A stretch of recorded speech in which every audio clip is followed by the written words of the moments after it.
From stay-at-home mom to a top 1% realtor here in Middle Tennessee, you're going to love this episode. We've got Alli Ulvila from Parks Compass today with us, and she's going to talk all about how she had this massive trajectory over the last 8 years to become a top 1% realtor and serving lots of clients here in Middle Tennessee.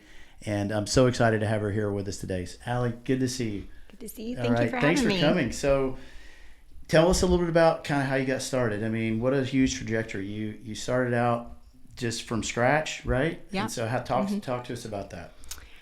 I stayed at home for 12 years. I've got 4 kids. And my husband was traveling for 15 years. So I couldn't imagine working outside the home while he was gone. He was gone 75% of the time. And he ended up getting a job where he could stay in town. And all of a sudden he was home like 100% full time. And I think I needed a little bit of time to not. Maybe it wouldn't be good for our marriage if I was around him all the time. But I think having another adult, I just instantly felt like I could do anything. Like, I'm like, oh, I can work. I can do this. I can do this with babies. And so he was at his office one day. I looked up real estate classes, signed up. And then he came home and I said, hey, I signed up for real estate school and never looked back. So lots of people do that, right? Yeah. Lots of people have their license. Lots of people start out in real estate, but then there's this high rate of, fizzling out. So was there something before, like you thought, hey, I can do this? Did you have any sort of skill set or background where you thought, this will translate well, or was it just something completely different? I mean, I had worked for like a record promotions company briefly. Okay. I couldn't travel with them and do it, but I liked the sales side of it. Okay. I liked it was always a different person. It was a different product that we were promoting. And so I think in that I thought, if I can get in front of people, like I like the relationship and that it's different all the time. What was like your first year like? Slow. Yeah. So we're talking, what year was this? This would have been like 16? 2017 is when I started. Okay. Yeah. So it was slow the first year. So what did it look like from first year to second year? What was your growth like? Oh gosh. I mean, first year, I think I closed like 1 deal. I mean, and then I think maybe like within the first 9 months I closed 1. And then by 2018, I think I got like 3. I mean, it was but I think from then on, I just continued it doubled like every time. So it was very interesting to watch it go. But that first year, I would like drop my kids off at they weren't even in school yet. They were at a Mother's Day out, and I would pull up and I felt like, okay, I'm paying for this. Like I'm spending money to send them to this thing, and I'm not making any money. And I would sit in that car and I would just cry because I was like, what can I do? How do you get started? And that is the hardest part. And I just started going, I started offering to do open houses. I was in the office all the time. I offered other agents if I could go do showings for them, just so I could feel like I was in it. I was like, if I don't have my own clients, at least I can work with someone else's and see what the questions are, what it's like, and kind of pretend I was doing it until I figured it out. And then thankfully, I think growing up here, knowing a lot of people, people would just mention certain things and I knew. Like, I'm like, well, I have this knowledge. I know this neighborhood. I know what these homes are. I know somebody that lives in the neighborhood. Maybe I could get you something off market. And that those relationships got me going. Did mentorship play a role for you? It did. There was a great agent. His name is Matt Daly. And he was at my first brokerage, which was Silver Point, which is owned by Bill Henson, who's amazing. And he's actually now at Parks. But anyways, Bill Henson brought me on. He was a family friend. And he was like, yeah, you'll do great. But of course, he's Bill. He doesn't have time to, do all these things with me. And Matt Daly kind of took me on and let me know. I think at first I was trying to be something, like play a part, be something that wasn't me. I'm like, okay, I have to be this certain way. I have to be this certain professional. I have to work in what I saw. I mean, essentially what I even saw Bill doing. Like, Bill's so professional and so on it. And then when I saw Matt's style was extremely opposite. It was totally different, but they were both successful. And so it kind of gave me permission to do it my way. And I didn't have to, in the moment, it was like, once I realized I can still be me. I don't have to, pretend to be way more put together than I am. I can still just be this mom whose life is a little chaotic and that's what people relate to. So what was like the biggest mistake can you think of a mistake or whatever, a failure that you just learned from that just sort of just was like a big learning experience for you in your early years? I think biggest mistake was probably like just jumping on anybody and everybody that wanted my time. Like just kind of saying yes. And I mean, I'd be at a basketball game with my kids and I'd get a phone call and somebody would be like, I was driving by and I saw this sign going in the yard. Can you get me in? And I would feel this like, I have to do it. Right. I got to do it right now. And I think not recognizing my own like value or what I brought to the table at first and just really trying to go, I was running around like a chicken with my head cut off. I was just trying to make every deal happen, make every person happy. Yeah. And now I'm like, oh yeah, I didn't need to do that. So fast forwarding to today, I mean, now you're a top 1%er, and that's saying a lot because there's a lot of talented agents here, a lot of talented realtors here in town. I mean, what's your team look like? Do you have a team? Did you have a support group around you? I support do. Staff? I do. I'm on a group called the Leslie Hill Group. Yeah. And we, in 2019, Leslie's fantastic. In 2019, I was a solo agent before that.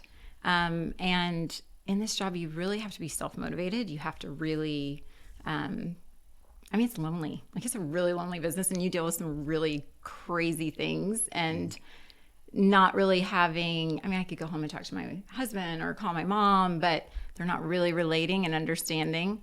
And a mutual friend said, I think you need to sit down and talk to Leslie. She's thinking about putting this like team together. And so I went and had coffee with Leslie and instantly I was like, we hit it off. But her whole goal in our team wasn't like, she's not getting leads and filtering them out to us. Her goal was just like, let's have a group of people that we keep us accountable so that we can rely on like, hey, I can't get this showing. Can you cover me? And that changed the way I was doing business. I knew I had to show up. I knew I had people that were checking in to make sure I was doing my best. I knew I had people I could call when I got stuck and not feel that guilt. Because when you have a mentor, you do feel a little bit of guilt of, I know you're working. I've got this question. Can you help me? But all of a sudden I had this team. And then on our team, we have a transaction coordinator named Tony Reyes, she does more than that. Tony, yeah. Tony's fantastic. She's an agent, but she keeps us all in line. Tony knows more about real estate than any of us. And so that's how I will say I will attribute a lot of my growth to being able to be more in front of people and not having to do as much paperwork. If she keeps me on task, like I can continue to do my job. Right. Yeah. So what is like a typical day look for you? Or maybe it's not typical, but what would a perfect day look like for you? Oh gosh. I mean, it just depends on the week on if I have buyers or sellers, listings. Usually it just starts in the morning of answering text messages that maybe I got at 10:30 at night last night, checking my email, getting back to any lenders that are asking for things. But that's usually first thing in the morning. And then I start with appointments. And it's, if it's a listing, I'm there to, check out their house, get information, talk to them about what they're looking for, drive around the neighborhood. And then I immediately will call other agents to kind of see whoever's working in the neighborhood, ask them what they're seeing before I can go back and give them, any information. Yeah. But you mentioned you had kids in grade school 8 years ago, but your kids are kind of spread out. So you've got some other younger kids as well. So like talk about the balance of that. How do you balance, because it like you said, I think real estate, if you let it, could end up sort of taking over and being, 24/7, but you have to put boundaries up. You have to manage your time well. So what does that look like for you running, being mom and also being a realtor?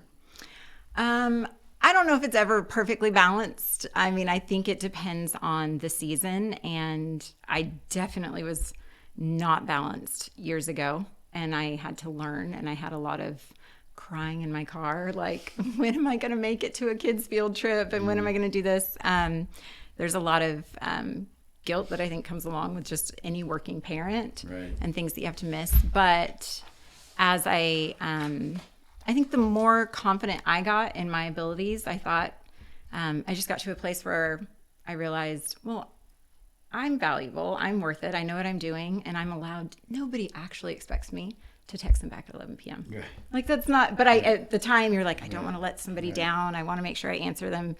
And so the moment I've even had times at listing appointments where they're like, hey, this is the timeline. This is what we want to do. And if I look at my calendar and I've got 3 other listings I'm trying to prep and maybe a family vacation in there, and I know it's not going to work for me, where old me would have been like, squeeze it in, do it, figure it out, might fly home early from the vacation.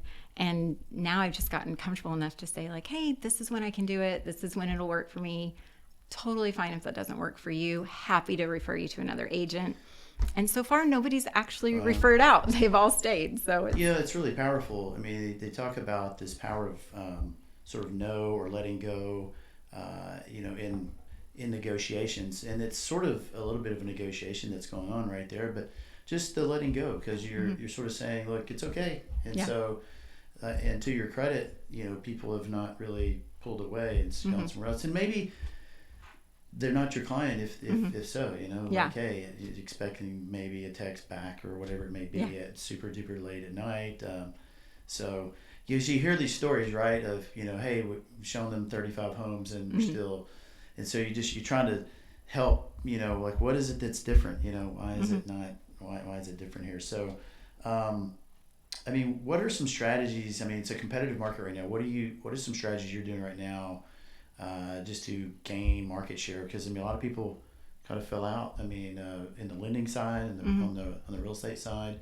What do you got? What are you doing to stay fresh and stay out there and keep it going at such a high level?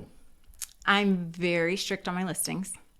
And I've had people ask me, can we hurry up and get it listed? Maybe not do all your photos and videos, or do you think we can maybe not do, all the staging and prep that you want us to do? But at the end of the day, I know that their home will just sit, and then my job is to sell it, not list it. Right. I don't want to just list it for it to sit. But because I'm really strict, I have a really good record of getting homes sold very quickly. And I don't want to, I'm not going to change my business model, because when I sell a home that has, if they've got 6 other listings sitting and my listing comes on and it sells in the first week, I've instantly got neighbors calling saying, hey, what did you do here? Can we use you instead? This isn't working. And if I change that, that's going to affect my business. Sure. And you're going to resent me. Like, I don't want to throw your house up on the market, and then after 25 showings and 2 months on the market, you're going, well, what's happening? Why isn't it working? And I'm like, well, remember how I like to do these things, but I didn't force you to do them. Right. You're not going to like me. So, and I want you to be a repeat client too. So I have to just start it out. I'm like, just follow the plan, trust me, and do it. If we do it the way I say, it will work. Right. So how do you stay strong mentally, mental health wise? I mean, there's a lot of anxiety, stress that can be totally centered around, this huge thing that people do on average a few times in their lifetime, which is buy or sell a home. Yeah. So all of a sudden you're involved in multiple of these situations every month. So what does that look like for you to be able to manage that sort of like internally? It can be very anxiety inducing. But I think having a team who you can vent to, it kind of immediately releases it when I can call and say, this is what's happening. And my assistant, Tony, is very good at reminding me, like, she's like, this is not on you, like, you can do what you can do. And I think I feel like I'm a therapist. I feel like that's my job most of the time, is talking people off the ledge. My method is very calm. I'm a calm person naturally. I have a thing I say to my clients, and I say, like, protect your calm, like, fiercely protect it. And I'm like, don't let anybody make us anxious until we have all the facts. Once we have all the information we need to worry about it, we will, but I'm not going to worry about it until I know that it's That's really bad. Powerful. I mean, where did that come from? Did you think just that strength interested? Is it reading? Is it praying? Is it like, what was it that got you to be that? Because that's hard. I think a lot of people, and myself included, I mean, you struggle to have that inner calm, but that's so powerful. Yeah. I mean, you think about the biggest coaches out there in sports, or the players that they have that inner, that inner calmness. And it's just, I like what you said about just wait and get all the facts, Yeah. There's just no reason. It's expending energy that I don't want to expend unless I have to. I don't know. Maybe I'm lazy. I don't want to. I'm like, I don't want to get worked up if I don't have to get worked up. But usually there's always an answer. I think I've always been somewhat of a calm person. I think my husband is the anxious one, so we balance each other out. And I probably drive him a little crazy that I don't get worked up over certain things at times. And I think that honestly, I think my personal relationship has helped me be a better, helped me guide clients through those tough things, because I'm used to helping my husband be calm at home when things get hard. So it just is a natural place. But also Brene Brown. I love Brene Brown. Oh, she's amazing. Oh, she has lots of really good books. And I remember, I love Brene. She's so good. And I almost used to feel a little bit of a guilt, like, should I carry more? Should I worry more? What is it saying about me if I'm not, why am I not stressed about this? And then in one of her books, I remember her talking about, a superpower is to remain calm. And I was like, oh, okay, so I can keep doing this. I don't need to get worked up. And I've learned that when I'm calm, my client is calm. But they're going to read off me. If I'm freaking out, if I'm anxious about it, they're like, what's wrong? What's going on? Right. And I can't calm everyone. Some people are just really intense, but that's okay. I've learned to say, well, I think you do enough deals too that you learn that it almost always works out. So I think experience helps. Yeah. I mean, so true. I mean, having the experience with that. This year has been a unique year, I think, for this market and for lots of market, and everything is hyper local, right? So, I mean, I know we're fortunate here in Williamson, Davidson County, Murray County to have, I think, strong market. But like, what do you see happening the rest of the year? What are you noticing now? And then what are your thoughts are as we move into the first quarter of next year? The rest of the year, I think, will be pretty quiet. I think you're right. I think we are way more hyper aware of this market than we've ever been. Consumers have never been this aware of rates before. They've never been this aware of housing market in general. You just moved when you needed to move. You bought a house, you sold a house. And I think we're a little hyper fixated on it right now. It seems to just be a headline to focus on. So I think getting through this season, and this time of year is slow anyways. Like, this is not really like a major buying and selling season, but I think we'll get through this. It'll be kind of slow, but I think we'll have pent up demand. And I think the spring will be pretty busy. Pretty booming. Yeah. I mean, do you hear people saying, or do you sense the election is sort of putting lots of people waiting for the election, the bricks a little which bit. is kind of funny because I'm like, well, what's gonna happen? Like, I want to know. I want to ask. It's a big event, and hey, shouldn't we wait to see what's going to happen before we do A, B, or C? But I was like, so then are we technically waiting till January, right, or what is our time frame? Oh, and then I kind of like, maybe, I don't know, I was reading up on it about who controls what or who's over what, and I think knowledge is power. And when I know that whoever's in this office doesn't actually affect this, and whoever's in this office doesn't affect that. My wife talks about that. Yeah. Yeah. I mean, she's a smart lady.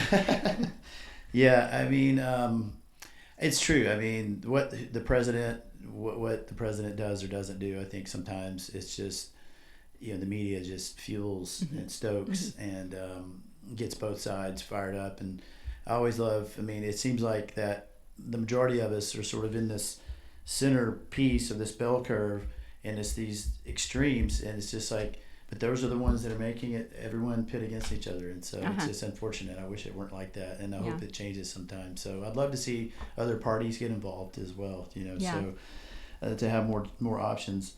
Like, tell me, like, how you, like, what's your idea of helping people? Like, you got into this, it's really a servant heart kind of a job. I mean, or if you want to call it a career, I mean, but you're really serving people in such an amazing way. You're really the hub that's sort of, connecting your client to all these different people and giving suggestions, and so much of it just goes, it's just kind of part and parcel with what you got hired to do. But like, how do you manage that, and what do you do to to help people in your mind? Like, what's going on in your mind and your heart when you're like, you got these clients and your approach? I have a lot of questions I ask. I ask them a whole lot of questions, why we're moving, what's their ideal situation? Like if we could find something tomorrow, what would be even the way they would want it to all work out? What are they, because I like a challenge or I like a goal. So if you're like, well, ideally we'd find a house here and they'd cover our closing costs and they do all this, then I'm ready to kind of just seek that and do it. But I think listening, I think there's a lot of people who don't listen. And I have found that if I really pay attention, they're telling me. Like even if they don't really know, just I ask, what's your lifestyle? What do you do? What are your kids involved in? What do you and your husband do on a weekend out? What are your family activities? How much do you travel? Because that all plays into where they want to be. What kind of school are your kids in? Private school? What are you looking for? I actually had a client that I had found. She came to an open house I had, and she had recently purchased a house in a neighborhood that I was having this open house. And she was like, I think we just need to we bought it. We just need to get into a house. She's like, but we need to get a bigger house. So we're looking at other homes in the neighborhood and just kind of waiting and looking at her house to time it of when we should sell it.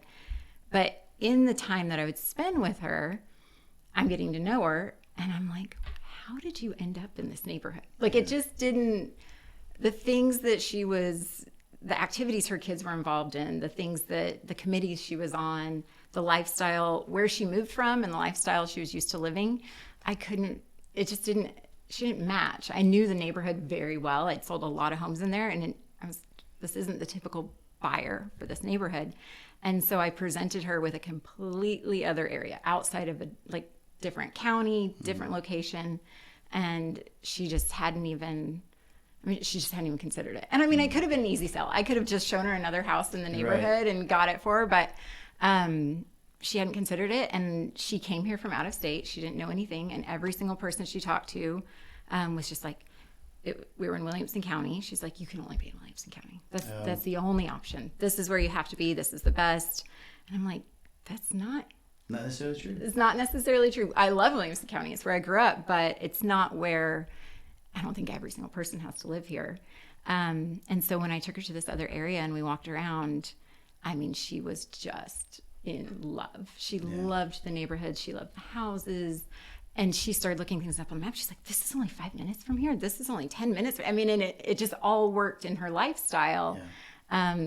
But, so again, just paying attention and listening. Well, it's an interesting point because, so many people move from all over the U.S. and specifically to get in the schools or get in the area of Williamson County. But what are some of the areas, when talk about some favorites that you have and some characteristics of some surrounding places that you like to serve? Obviously Williamson County, and I do a lot in Franklin and College Grove, Arrington area. That's where my kids and everybody have grown up. But I love South Nashville, Forest Hills, Oak Hill, Belmead. I do a lot of stuff there.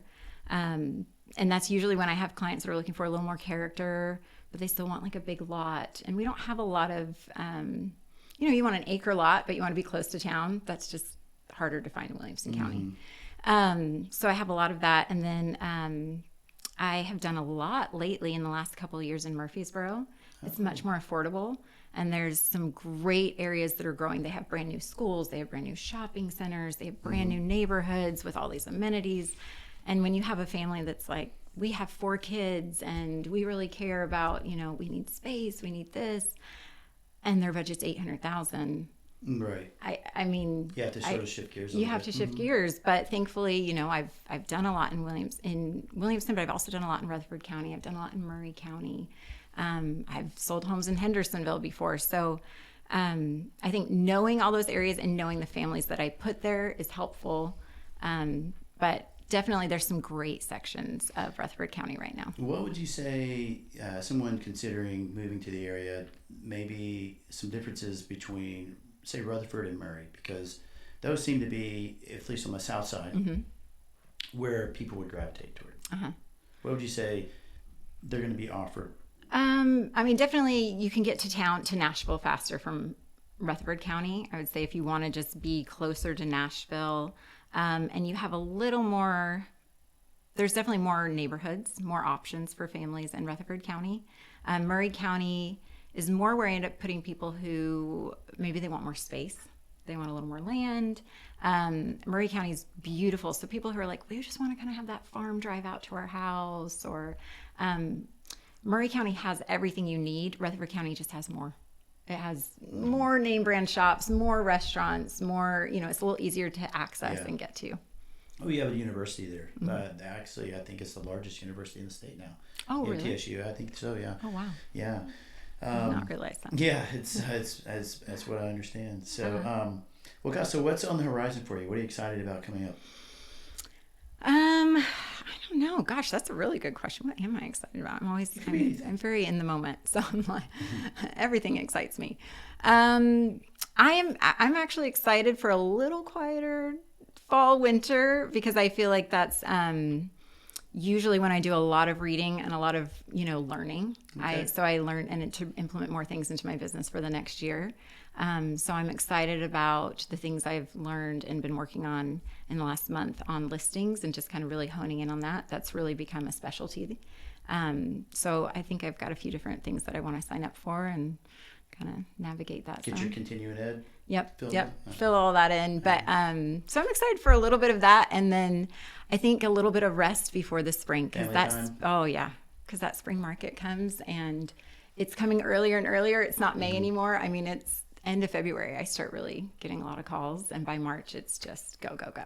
Yeah, so that's great. The thing is, here we just don't get that much snow, so I can't It's always wild to me how real estate continues to function in these northern states. Oh, I know.